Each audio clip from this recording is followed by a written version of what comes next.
નમસ્કાર ખેડૂત મિત્રો, આજે આપણે વાત કરવી છે મગફળીમાં ખાતરની ગણતરી કઈ રીતે કરવી।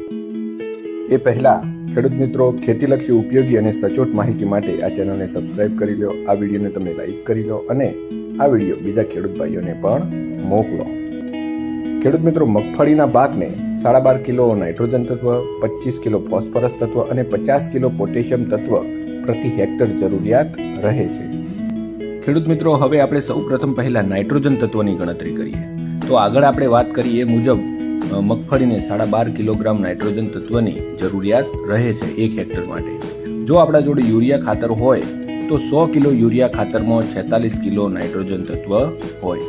હવે ખેડૂત મિત્રો, સિમ્પલ એક ત્રિરાશિ મૂકવાની છે કે 46 કિલો માટે 100 કિલો યુરિયા, તો 12.5 કિલો જે આપણી ભલામણ છે મગફળી માટે, તો તેના માટે કેટલા કિલો જોઈએ?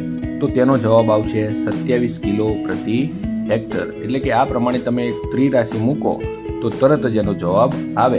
અને આ જે જવાબ છે 27 કિલો એ પ્રતિ હેક્ટર મુજબ છે, અને તમારે વીઘે જો એને વીઘે કેટલું આપવું એની ગણતરી કરવી હોય તો 27 કિલોને જો મોટો વીઘો હોય તો 4.25 અને જો નાનો વીઘો હોય તો 6.25 લેખે તમે ભાગશો એટલે વીઘે તેનું માપ નીકળી જશે। હવે ખેડૂત મિત્રો, આપણે વાત કરીએ ફોસ્ફરસ તત્વની કે મગફળીને 25 કિલો પ્રતિ હેક્ટર મુજબ ફોસ્ફરસની જરૂરિયાત છે। તો આપણા જોડે જો એસએસપી એટલે કે સિંગલ સુપર ફોસ્ફેટ ખાતર હોય તો 100 કિલો એસએસપીમાં 16 કિલો ફોસ્ફરસ તત્વ હોય છે। તો 16 કિલો માટે 100 કિલો એસએસપીની જરૂરિયાત રહે તો 25 કિલો માટે કેટલી? આમાં પણ તમે ત્રિરાશિ મૂકશો એટલે તેનો જવાબ આવશે 156 કિલો પ્રતિ હેક્ટર।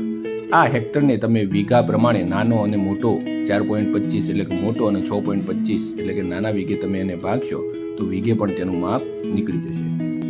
ખેડૂત મિત્રો, હવે આપણે વાત કરીએ પોટેશિયમ તત્વની કે મગફળીને 50 કિલો પ્રતિ હેક્ટર પોટેશિયમ તત્વની જરૂરિયાત રહે છે। જો ખેડૂત મિત્રો આપણા જોડે મ્યુરેટ ઓફ પોટાશ ખાતર હોય તો 100 કિલો મ્યુરેટ ઓફ પોટાશ ખાતરમાં 60 કિલો પોટેશિયમ તત્વ હોય છે। 60 કિલો તત્વ લેવા માટે 100 કિલો મ્યુરેટ ઓફ પોટાશની જરૂરિયાત રહે તો 50 કિલો પોટેશિયમ તત્વ લેવા માટે કેટલી જરૂરિયાત રહે?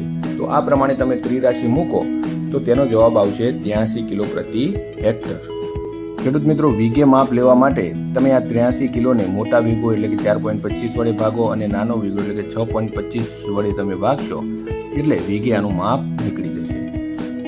તો ખેડૂત મિત્રો, જે તે યુનિવર્સિટી, જે તે રિસર્ચ સ્ટેશનો દ્વારા આ મુજબ દરેક પાક માટે પોષક તત્વોની ભલામણ કરવામાં આવે છે, અને આ પોષક તત્વો ઉપરથી જે તે ખાતરની આ મુજબ ગણતરી કરવામાં આવે છે।